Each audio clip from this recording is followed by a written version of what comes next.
Good morning everybody! Ang lulutuin po natin ngayon ay ang stir-fry beef with broccoli in oyster sauce. Ito po ang ating mga ingredients. Ready na po ang ating mga ingredients. Kailangan po natin ng sliced beef. Kailangan din po natin ng ating cornstarch, salt and pepper and seasoning,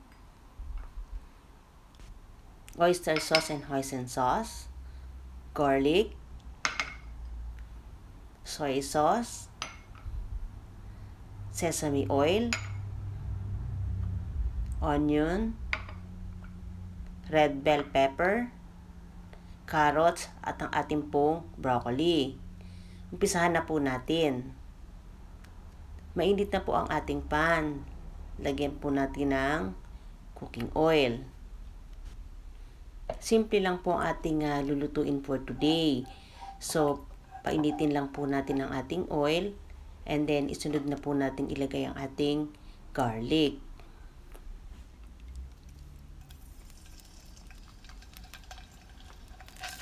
Pisa lang po natin yan.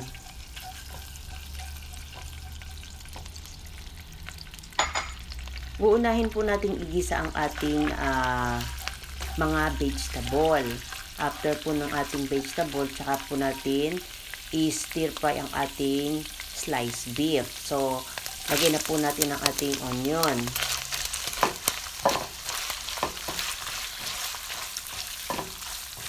Isahin lang po natin maigi.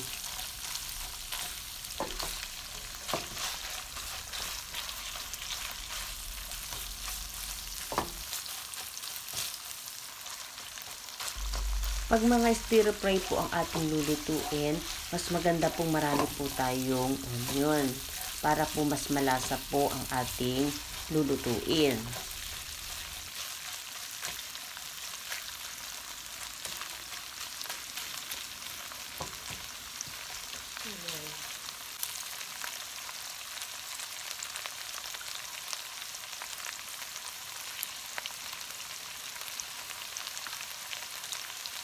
Ayan po, mukhang okay na po ang ating onion. Isusunod na po natin ang ating carrots.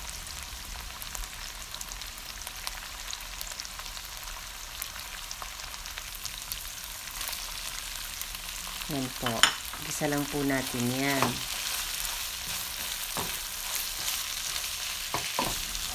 Sa carrots po, kung gusto niyo po mas marami, damihan niyo po. Ako po, ang inilagay ko lang po, 1 piece lang po ng carrots. Pero kasi po iba-iba po ang size ng carrots natin. Meron pong malaki, merong maliit. So, nasa inyo na po, depende na po sa inyo kung anong dami ang gusto niyo sa ating carrots. Sunod na po natin ang ating broccoli. Ayan po. So, igisa lang po natin yan.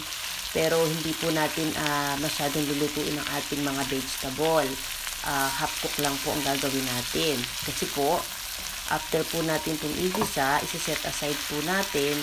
And then, tsaka po natin i-stir fry ang ating sliced beef. Magkahiwalay po natin silang lulutuin para po yung ating vegetable hindi po masyadong malalabog or lalambot.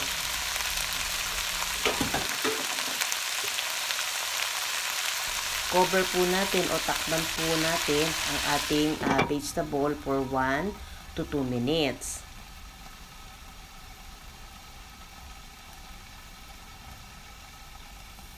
After po ng 1 to 2 minutes, check po natin.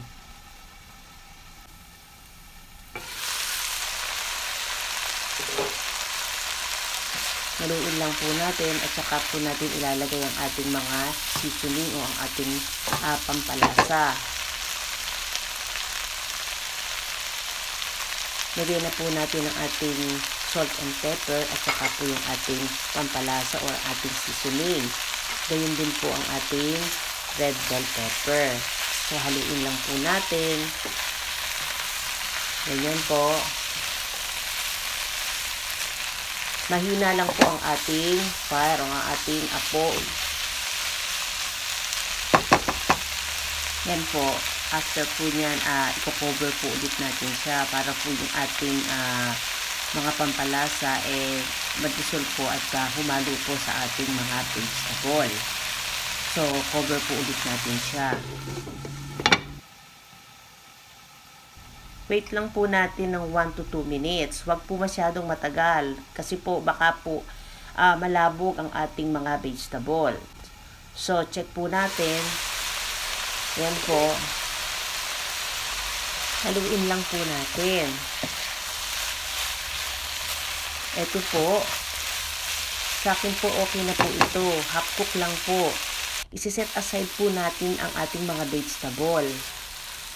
After po nating iset aside, tsaka po natin i-stir fry ang ating sliced beef.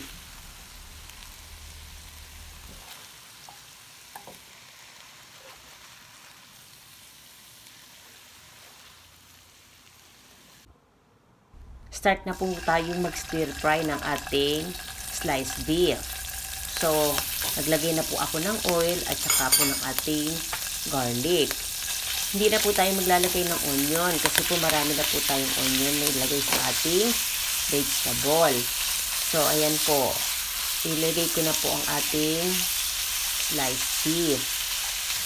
Ito pong sliced beef, mas maganda po kung mag-i-stir fry po kayo. Mas maganda po yung ganitong klaseng slice. Yung maninipis lang po siya. Nabili na po ito ng talaga pong naka-slice siya ng ganyang kaninipis. Mas masarap po yung ganyan pagka po gagamitin nyo sa ganitong klase na lulutuin. So, ilalagay na po natin ang ating oyster sauce at saka po ang ating hoisin sauce. Sa beef po natin siya ilalagay para po mas lumasa po yung ating mga sauces sa ating beef.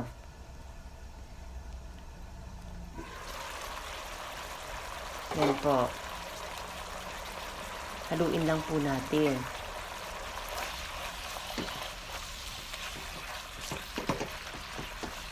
Kita nyo po, malambot po ang ating beef.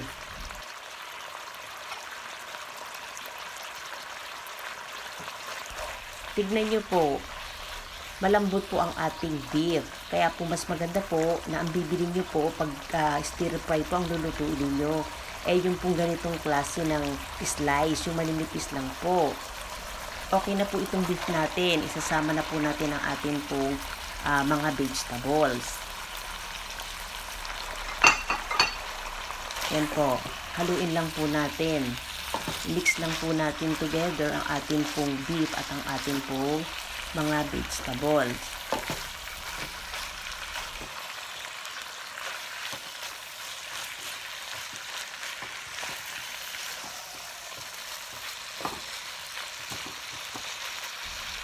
Yan po. Tsaka po natin ilalagay ang ating soy sauce. Yan po. Para po lumasa po sa ating beef at saka po at the same time dun po sa ating mga vegetable. So, haluin lang po natin. Kung gusto nyo po ng mas masabaw, lagyan nyo lang po ng water. Ayan po. After po nyan, ilalagay na po natin ang ating cornstarch. Yung pong ating dinisolve na cornstarch. Yan po, ilagay na po natin.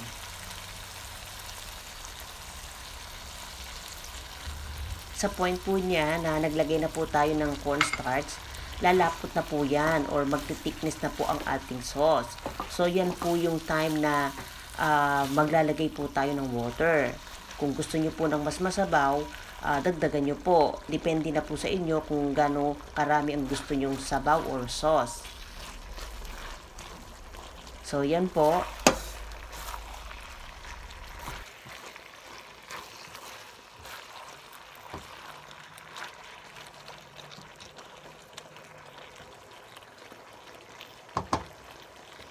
Cover lang po natin for at least 1 minute para lang po mag-combine ang lahat po ng mga ingredients natin. So, ayan po. So, ayan po. Okay na po sa akin to.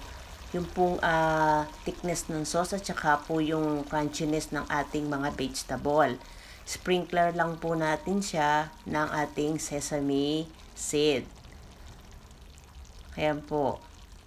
Luto na po ang ating stir-fry beef with broccoli in oyster sauce. Kung nagustuhan nyo po ang ating video for today, don't forget to subscribe, like, and share. See you on the next video. Bye!